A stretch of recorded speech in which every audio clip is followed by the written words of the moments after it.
The land on which we stand was first inhabited by the Puyallup people.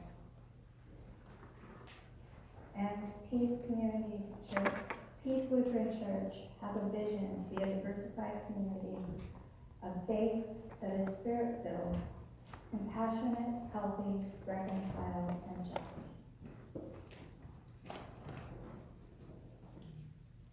Today we read the call of the prophet Jeremiah, and then a portion of what God asked him to do, usually called his temple sermon when he went to the temple.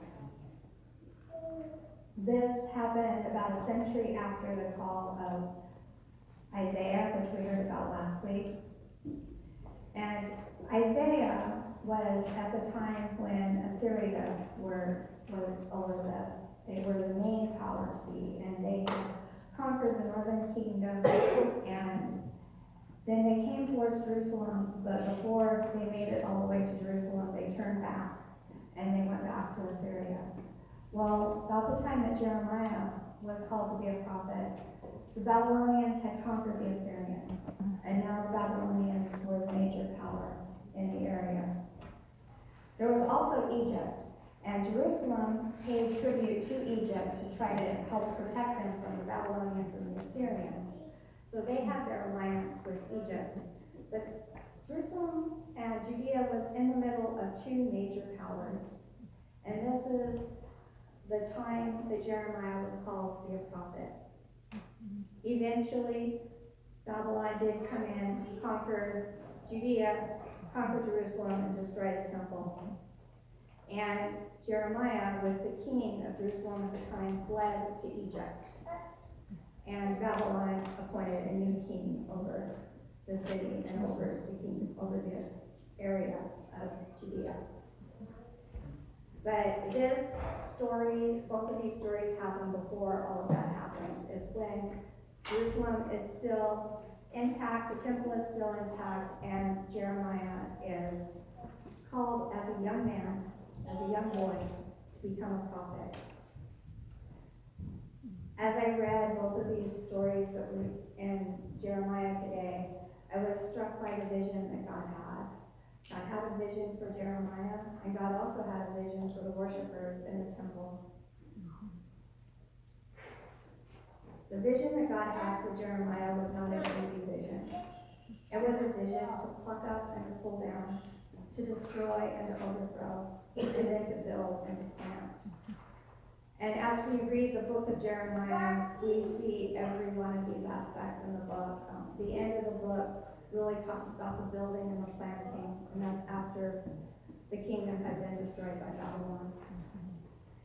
But we're still at the beginning where Jeremiah is trying to get the people to follow God and to do what God wants them to do. Jeremiah was born in the womb. He was consecrated and he was appointed by God to be a prophet. Each and every one of us are formed in the womb. We are formed by God. We are God's children. We are consecrated and we are appointed to be children of God. Amen. Thank you, God. Just like Jeremiah. Our call may be different than Jeremiah. We aren't always called to tear down and to pluck up. But we are called to love and walk in peace. Amen. Jesus gave us two commandments: to love the Lord your God with all your heart, mind, and soul, and to love your neighbor as yourself. Amen. This is a broad call for all of us as Christians and believers of God, for all of us who have Christ the King in our lives. And each and every one of us have individual calls as well, based on our talents, our gifts, based on our personalities, based on our experiences. And the Spirit helps to guide us and lead us into those calls. Yes, amen. A vision is something that hasn't really happened yet. It's a plan that God has. It's a vision that God has for a person or for a community. And God told Jeremiah, I see this. I see you as a prophet. I see you as being called, and I see you as being consecrated and born, and I see you as being the person who can pull down, and also the person who can help to build up and plant. Amen. The worshipers at Jerusalem, Jeremiah gave them a different vision. And God came to Jeremiah and told Jeremiah, I want you to go and I want you to stand out at the steps as the people are entering the temple of worship. And I want you to tell them, and I want you to proclaim to them the call that I have for them and the vision that I have for them. This is a vision that they were not walking in. Just as Jeremiah, when God first gave Jeremiah the vision, he was not walking in it. And the people of Jerusalem, eventually Jeremiah did walk in that vision. People of Jerusalem eventually did not end up walking in the vision that God had for them. And so they were conquered. The vision that God gave the worshipers at Jerusalem was to amend their ways, to do justice to each other, to not oppress the alien, the widow, and the orphan, or shed innocent blood in this place, and do not go after other gods to your own hurt. Amen. This is the vision that God saw for the worshipers. The vision that God has for Peace Lutheran Church is a vision that Pastor John repeats every Sunday morning when he welcomes the congregation. Yes, It's a amen. vision to be a diverse community, a community that is spirit-filled, compassionate, healthy, reconciled, and just. Amen. As I looked at the two visions that God had, the one for the worshipers in Jerusalem and the vision that God has for Peace Lutheran Church, there are differences. But I also saw a few similarities in them. Each community is different, and the community has its own individual vision that it can walk forward into, just as each person is different and has their own vision and call that God helps them to walk.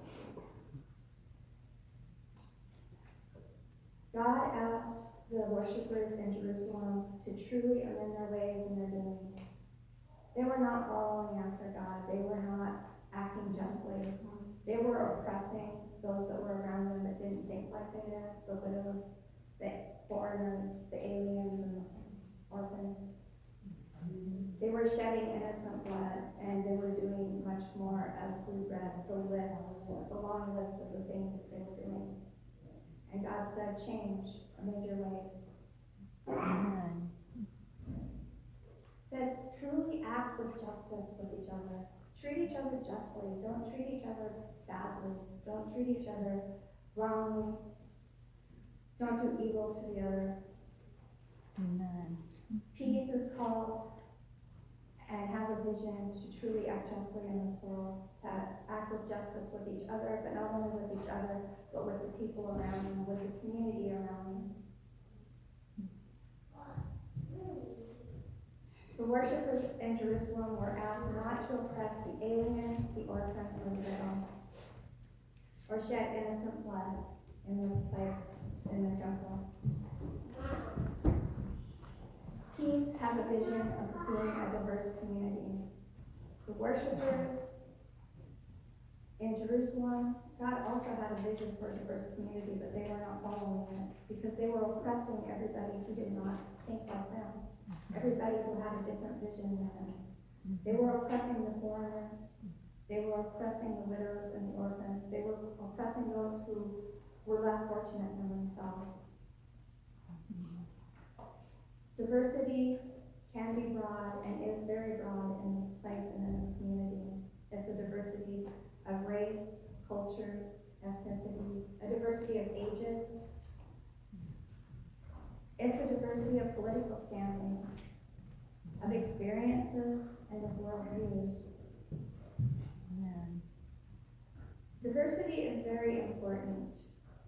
Scientists have found that species that are more diverse in their DNA have a greater chance of fighting extinction and surviving a mass extinction than species who have a less diversity in their DNA. An example of this is a moth that lives in England.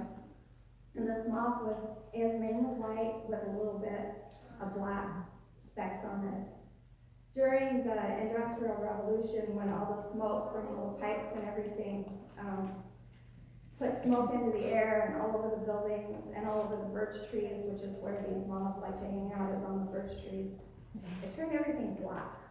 So the birch trees were no longer white with little specks of black, but they became black with little bits of white here and there. So the prey that came to eat these moths would come to see them because they stood out amongst this black. And the moths gradually became more and more darker because they had that diversity in their DNA. They had a diversity that had some black and some white. So they were able to incorporate more black into their color scheme so that they could blend in more and survive more. And then as things started to clean up and the birch trees became more white again, the moths gradually became more white again because those were the moths that survived and were not eaten by their prey, the birds. The diversity in their DNA, the diversity in their color is what helped them to survive that attack and that struggle. Humankind has the smallest DNA of any species on the planet. But we have one thing for us. We have a diversity in language, a diversity in worldviews, a diversity in understanding of the world. And it's that diversity that's going to help us move forward into the world and bring the changes that need to happen. It's that diversity that's going to help us to find the solutions to the problems that we have today. That's why we need diversity. That's why it's important to have that diversity. And to treat each other with respect. That doesn't mean that you change your mind and begin to agree with the other person who's totally different than you. But that means that you listen to them. You accept what they have to say. And they should treat you with respect and not try to change your mind either. And as we do that, we begin to see new ways of looking at the world and new ways of understanding and possibly new ways of going forward in our own lives. Amen. Desmond Tutu said, differences are not intended to separate or to alienate. We are different precisely in order to realize our need for one another. As we look at each other and see the differences, we are able to understand the differences in our world too. And we are able to have a better understanding of all of humanity.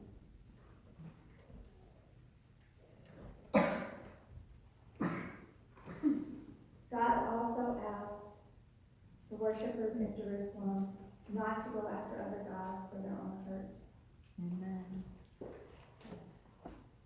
Here at Peace, we have a call and a vision to be spirit-filled. Yes, amen. The Spirit guides us into all truth.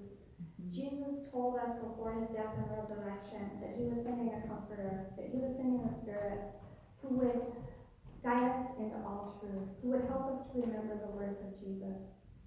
As we listen to the Spirit and we hear the Spirit, we begin to change.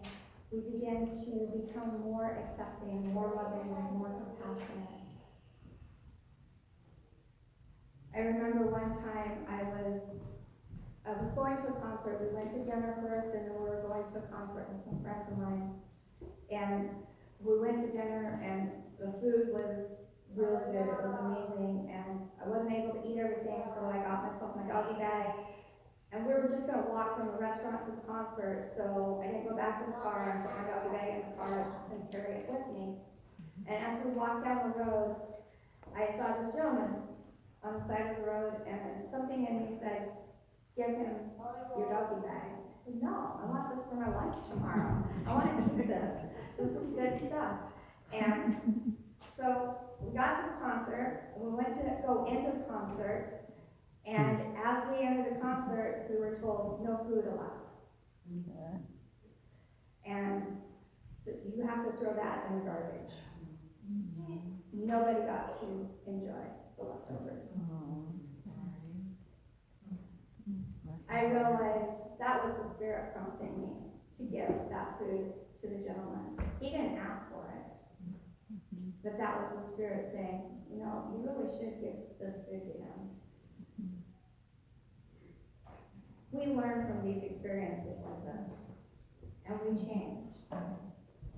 We look at our lives and we see the times when we need to bring reconciliation in relationships.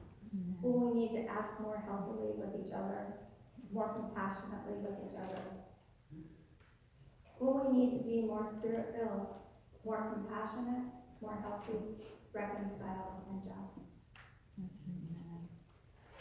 Here at Peace Lutheran Church, we strive to walk into that vision that God has called us to. The worshipers in Jerusalem did not strive to walk into the vision that God had called them to. But here we strive to do that.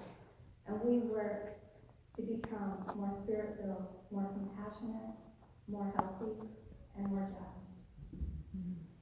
Christ the King works in our lives through the Spirit to fulfill the vision that God has given each and every one of us, individually, as humanity, and as a community.